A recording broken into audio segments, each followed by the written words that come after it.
Bem-vindos à nossa exploração de hoje.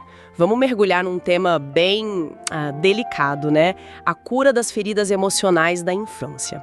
E para guiar a gente, temos um texto do Francisco Hudson Frota sobre terapias integrativas. Exato. O material olha para como essas marcas, sabe?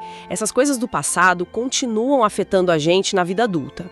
E aí ele apresenta umas abordagens terapêuticas que buscam uma visão mais completa. Mente, corpo e espírito. Algo além da psicologia, digamos, mais tradicional. Isso. Nossa ideia aqui é entender melhor essas abordagens, principalmente uma que o texto destaca, a apometria.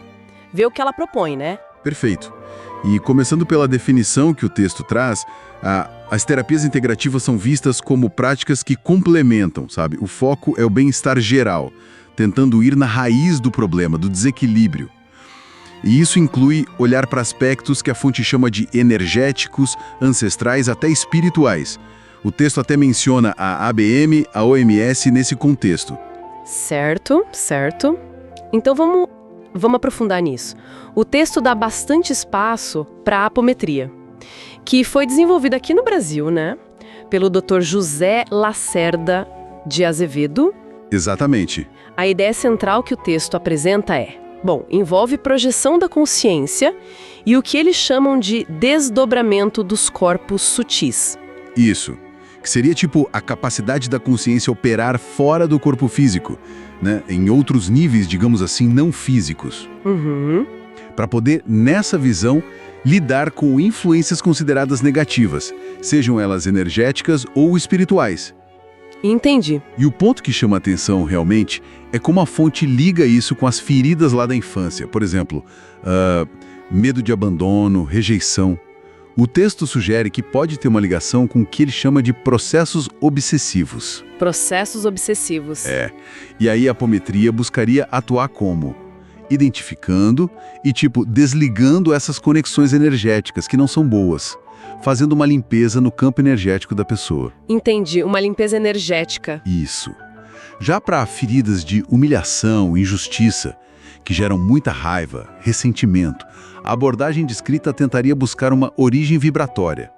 O texto fala que talvez venha de vidas passadas ou influências espirituais. Ah, interessante essa perspectiva. E aí o trabalho seria harmonizar essas energias. E em casos de traumas mais pesados, tipo traição, violência, a técnica visaria acolher e reintegrar o que o autor chama de fragmentos de alma, ou memórias de dor, coisas que teriam ficado presas ali, sabe? Nossa, é bem profundo isso. Fragmentos de alma. Mas aí tem um ponto muito importante, né? Que o próprio texto levanta. A relação disso tudo com a ciência. Fundamental. O texto é claro quanto a isso. A apometria, ela opera fora do que a gente entende como ciência convencional, né? Exatamente. Não existe essa comprovação científica nos moldes tradicionais que a gente exige hoje.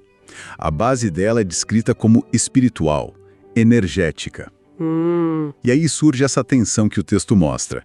De um lado tem os relatos que ele menciona, de gente que sentiu melhora, mais bem-estar, clareza mental. Sim, a experiência pessoal, né? Isso. E do outro lado, uma teoria que, não se encaixa nesse modelo científico padrão.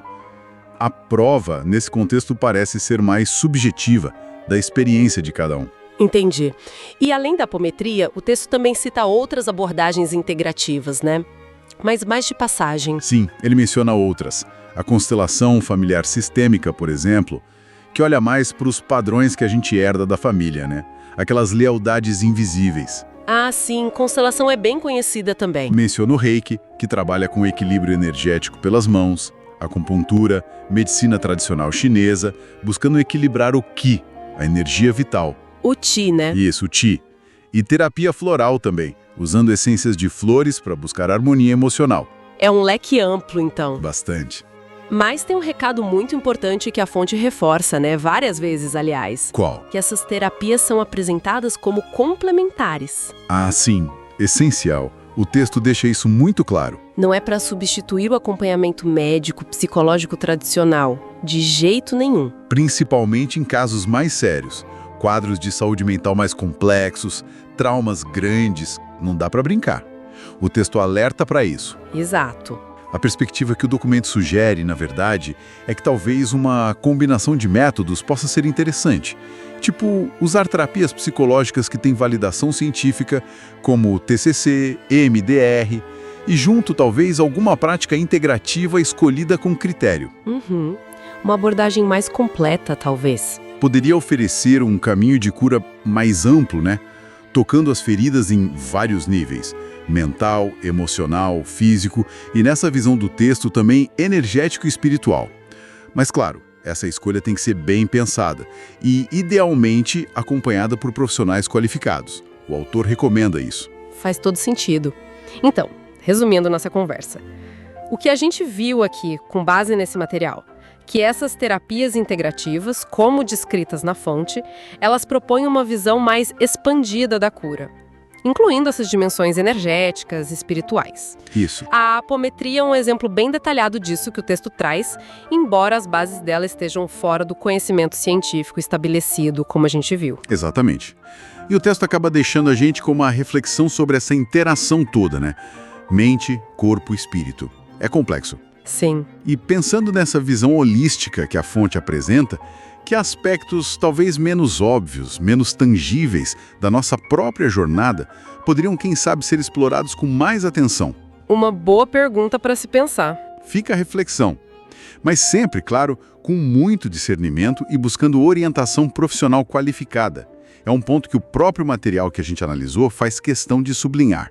Perfeito. Discernimento e orientação são chave.